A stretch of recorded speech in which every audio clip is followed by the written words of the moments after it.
বড় ছেলে। একটা মধ্যবিত্ত পরিবারের বড় ছেলে মানে নিজের সব স্বপ্নগুলোকে একপাশে রেখে পরিবারের সব স্বপ্নগুলোকেই নিজের করে নেওয়া। বড় ছেলে মানে বাবার পরে পরিবারের পুরো দায়িত্বটাই নিজের করে নেওয়া। বড় ছেলে মানে হাজার কষ্টে থাকলেও বলতে হয় যে আমি ভালো আছি। বড় ছেলে মানে অর্থের অভাবে নিজের মাতৃভূমি রেখে দূরপ্রবাসে একা থাকা। মাঝে মাঝে মনে হয় আমি যেন এক জীবন্ত পাথর। আমি আমার পরিবারের বড় ছেলে। নিজেকে নিয়ে খুব গর্ব করতাম যে আমি পরিবারের বড় ছেলে। বাবা মায়ের ভালোবাসা আর আত্মীয় স্বজনের আদর সব মিলিয়ে নিজেকে খুব ভাগ্যবান মনে হতো। কিন্তু ধীরে ধীরে যখন একটু বড় হলাম, কিছুটা বুঝতে শুরু করলাম, পরিবারের দায়িত্বটাও নিজের ঘাড়ে আসতে শুরু করলো।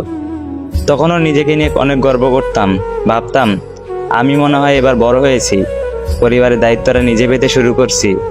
কিন্তু সেদিন যখন 500 টাকা নিয়ে বাজারে গিয়ে 200 টাকার চাল, 200 টাকার মাছ আর 100 টাকার শাকসবজি কিনে 2 কিলোমিটার রাস্তা পায়ে হেঁটে বাড়িতে আসলাম, সেদিন ঠিক বুঝতে পারলাম বড় ছেলে হওয়াটা কতটা ভাগ্যের ব্যাপার।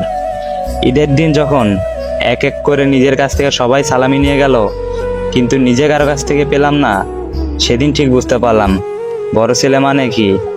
এদিকে ধীরে ধীরে বাবার বয়সটাও বাড়তে শুরু করলো। না চাইলেও কেমন করে জানি পরিবারের পুরো দায়িত্বটাই নিজের কাঁধে চলে আসলো।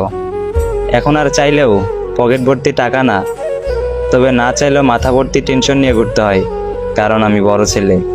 সবাইকে বলতে শুনি পরিবারে বড় ছেলেরা নাকি একটু বোকা হয়, কিছুটা আনস্মার্ট হয়, কিন্তু তারা হয়তো জানে না একটা 20-22 বছরের ছেলে যখন পরিবারের পুরো দায়িত্বটা নিজের ঘাড়ে নেয়, তখন সে চাইলেও নিজের মতো করে চলতে পারে না।